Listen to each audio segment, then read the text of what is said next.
Good morning. I'm Anna Thomas, and I am the Kamloops South NDP Kamloops South Thompson candidate.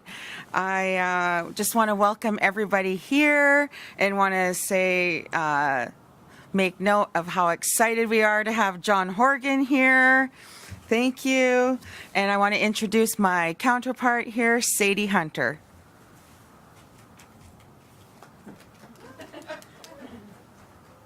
Silence.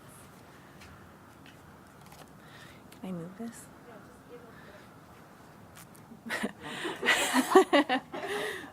Good morning. Hello, White. I'm Sadie Hunter. I'm a candidate for Kamloops North Thompson. And before we go further, I'd like to acknowledge the privilege of being here on the unceded traditional territory of the Secwepemc people. And I'm really excited to be here. I'm so proud to be running for represent a party who cares about people and providing health care to the region and to people who live here. I'm really excited to announce a facility that will help people like my friend Dale Bass.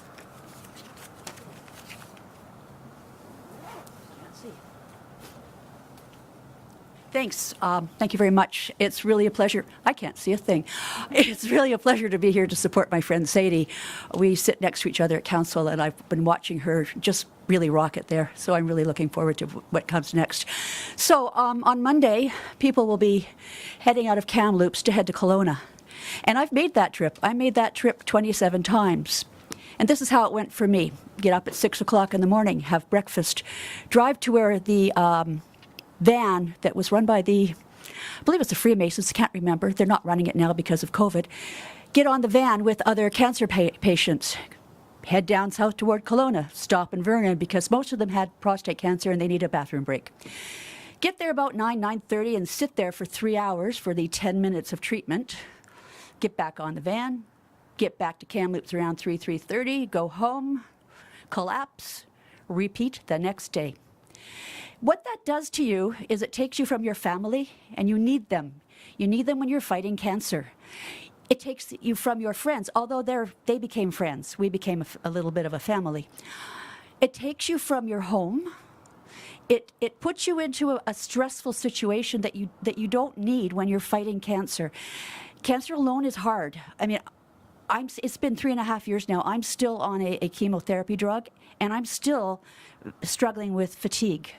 And I'm still struggling with every little lump I get, wondering what it is.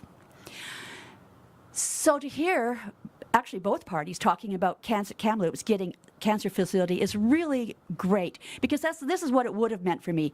Get up when I have to get up with my husband, have breakfast, get in the car, drive 15 minutes to the hospital, get my treatment, which is about 10 minutes, go back home with my husband, be surrounded by my family and my kids and my dog and my own home. Not as much stress, not as much fear. Even when you're asked for the 59th time that day, "Are you okay, Mom?" It's okay to hear that. You want to hear that, even though you don't want them to keep asking. You know they need to ask. You don't get that when you got to go to Kelowna every day.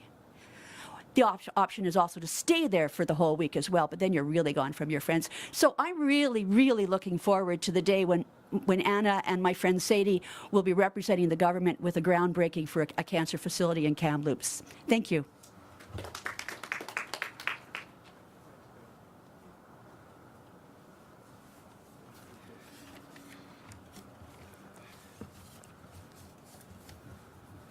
Thank you for sharing that heartfelt story, Dale. My name's Aaron Shumahetsa, and the choice is really clear in this election. Andrew Wilkinson has supported $3 billion in tax cuts to those at the top, but now he says he won't tell us which taxes for the rich he'll cut until after the election. We know that this will mean less resources for the things that we're counting on, like healthcare, and that's a risk we can't take. John Horgan is different. He understands what people are going through. COVID-19 has been a challenge for all of us, but John has been there for us. Now he plans to help us move through the pandemic and build a brighter future, not just for those at the top, but for everyone. Welcome to Kamloops, John. Thanks, Aaron. Thanks, Aaron, Anna, Sadie, and thank you, Dale, for sharing your story. It is a story that's shared, regrettably, by far too many British Columbians. And I also want to acknowledge that we're on the traditional territory of the Swetmuk and the Kamloops First Nations Indian bands. And I also want to say to my candidates, thank you so much for stepping up. This is an extraordinary time. None of us thought we would be here in 2020 when the year started, but yet here we are. I believe it's important that we put the election behind us and make sure that the next government of British Columbia spends 4 years focused on the needs of British Columbians, totally and absolutely, and that's why we're here today. I want to just touch a bit on Dale's story because I have a candidate running for us in the Chaco Lakes just outside of Prince George, also struggling with the last treatments for her breast cancer. And Anne-Marie Sam is her name. And she has courageously said, cancer's not going to stop me from running for the NDP to represent the values of the people in my community. And Anne-Marie's courage is the same as Dale's. But she had to go to Prince George instead of Vancouver. And that was transformative for her. For her, it was a half-an-hour drive instead of driving into the Lower Mainland and staying for weeks at a time. I, too, am a cancer survivor in Victoria, where we have state-of-the-art facilities, most recently a new PET scanner, which means that islanders no longer have to go to Vancouver to get that treatment. A new PET scanner in Kelowna means that the state-of-the-art equipment is in the region, and that will save countless hours and countless amounts of stress for people struggling with cancer. But before I get to that, I want to talk about some of the other things we've been doing on healthcare, because what defines us as Canadians and British Columbians is access to universal public healthcare. When I look south of the border, as they're struggling with an election, with COVID rates absolutely off the charts and a hodgepodge of insurance systems that do not protect people, I am so grateful that Canadians, unanimity on this question is not partisan at all. Our public health care system is critical. We all know that. We all understand that. But there becomes choices about how we're going to build on that. And what have we done over the past 3.5 years? Well, we've doubled the amount of MRI capacity here, cutting wait times in half. We're going 24 hours a day on MRIs, so you're not going from 9 to 5. You're going around the clock. And that sounds a bit odd, but when you're in the major metropolitan centers like Vancouver, you want to go to the hospital at 3 in the morning because there's no traffic, easy parking. You go in, you get your diagnostics, and you get out and you go back home. So changing how we deliver services is something we've been doing since we formed government in 2017. We're building the new patient tower here in Kamloops. The urgent primary care center here was the first one in British Columbia. There will be 21 by the end of the year, connecting patients to the health care that they need. Doctors, nurse practitioners, social workers, physiotherapists. That's the delivery of health care in the 21st century. We've kickstarted that here over the past 3.5 years, and it started right here in Kamloops. 100 more long-term care beds to be provided here on the way, with another 500 coming to the region. 16 years of cut and neglect meant that our long-term care facilities, 9 out of 10 of them, according to the Seniors Advocate, did not have the staffing to give the minimum amount of care to our seniors. And when COVID-19 hit, the consequences were not just disappointing, they were tragic. We had multiple frontline workers working in multiple locations because they had to tie several jobs together to make ends meet, because the BC Liberals at the turn of the century fired 10,000 long-term care workers and cut their wages by 15%. Enough is enough. We need people in our healthcare system if it's going to work, and we're committed to doing that. We are, in our platform, going to hire 7,000 new care aides to make sure that our seniors get the type of care they deserve, and that's a commitment I make here today in Kamloops, and I've been making it right across British Columbia. But I'm here to announce our 10-year cancer plan. That's $4.5 million over the next 3 years into a 10-year plan to build on the tremendous successes we do have here with respect to treatment and diagnoses of cancers, all varieties of cancers.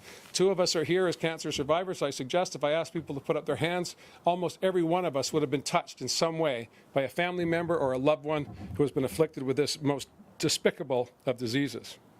So what are we going to do? we're going to put a cancer treatment center here in Kamloops so that Dale and others do not have to drive to Kelowna to get the treatment they need. That is the basic amount of service that we can provide. I understand that there are Liberals that want to do that as well. They seem to be emulating a whole bunch of policies. They also say they're in favor of $10 a day childcare. So to those BC Liberals, I say, why don't you vote for the people who really mean it? Vote for Sadie and vote for Anna and vote for Aaron, and we'll get those delivered as fast as we possibly can. The new treatment center will talk with the new cancer center here will not just be doing treatments with terms of chemotherapy and radiation, but it'll also be there for diagnostics and other genetic work that will be transformative. Early diagnosis is critically important. Adrian Dix announced before the election was called that British Columbia will be the leader on lung cancer diagnosis and treatment based on the investments that we've made so far and the investments we'll make following the election. 7 days from now, British Columbians will make a choice. I believe the choices are clear. You can vote for a government that puts you first, a government that makes sure that the services you depend on are there for you when you need them, or you can vote for a government, as Aaron said, that will be focused on the wealthy and the well-connected, giving breaks to the rich, while the rest of us have to pay for it by reduced services in every endeavor of our public life. I believe we have a long way to go.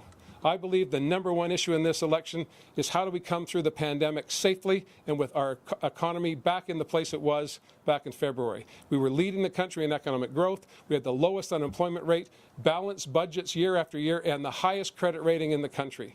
We can get back to that if we all focus, as we have on the pandemic, by working together, making sure that people come first. People have to be at the center of our dialogue whenever we're talking about our public endeavors. I believe the candidates that I've assembled in British Columbia are the most diverse and focused that has ever been put together for an election campaign. I'm fiercely proud of them. I want to thank them for putting their lives on hold to come and stand with me and other New Democrats to form a government that focuses on people. Not just in the morning, not just in the afternoon, but all day, every day, all week, all month, all year for the next 4 years. Thanks very much for coming. I'm happy to answer any questions you may have.